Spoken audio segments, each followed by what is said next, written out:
Les murs des ténèbres, terre des custodians, 178 mondes sous le grand dôme. Chapitre 2. Les terres custodian et expérience dans les terres connues. Entre la péninsule antarctique et le continent se trouve une île qui ne figure sur aucune des cartes actuelles et qui pourrait nous donner plus de détails sur ces êtres les custodians. Certains membres d'importantes forces spéciales ont rédigé plusieurs rapports de visite dans ces latitudes méridionales. Apparemment, il y a un conflit très étrange entre des êtres géants, appelés Patagons ou Archontes, et des militaires de la nouvelle humanité, dernière génération après la réinitialisation d'après la Grande Guerre. Plusieurs témoignages rapportent que dans ces terres des combats sanglants se déroulent entre ces deux factions humaines et géantes sans véritable raison apparente, où des membres de différentes forces militaires de diverses parties du monde y sont envoyés sans qu'on leur explique la véritable raison et sans beaucoup plus d'informations.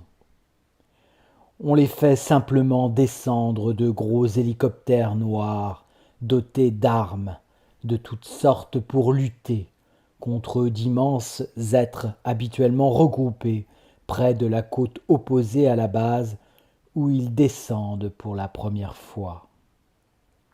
Ces batailles sont menées comme une autre expérience des custodians, uniquement comme une forme de survie, puisque les géants sont attaqués par les différentes armes possédées par l'armée humaine et vice-versa.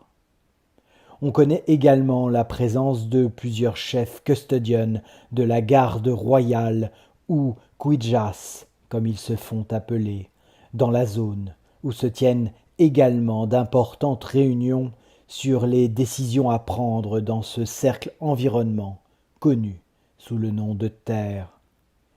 Curieusement, certains militaires qui ont réussi à survivre ont raconté dans leurs témoignages que des êtres étranges, au comportement froid et presque robotique, se trouvaient dans certaines bases de l'Antarctique avant d'être envoyés plus tard dans la bataille sanglante contre une possible et étrange génération des Patagons.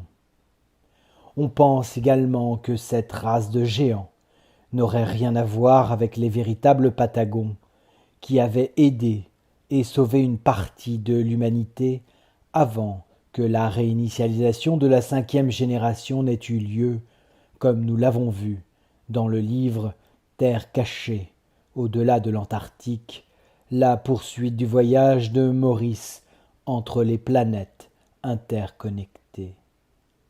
Les humains survivants ont été déplacés à travers un étrange portail ou une base vers ce qui seraient les portes d'Asgard, qui, curieusement, sont aujourd'hui fortement gardées par les parasites depuis longtemps. Même dans les temps anciens, ils déplaçaient des créatures de taille colossale pour parvenir à protéger ce site. Qu'est-ce qui est conservé sur ces terres auxquelles les humains modernes ne peuvent pas accéder? Les humains des différentes générations passées sont-ils toujours là? Certains custodians ou réels leaders ou encore Quijas qui ont été ajoutés à la base de données ancestrale sont nommés comme Nimrod, Agarès, Fint, Zamoug, et bien que la liste soit très longue et que certains soient clairement liés au nom de leur terre.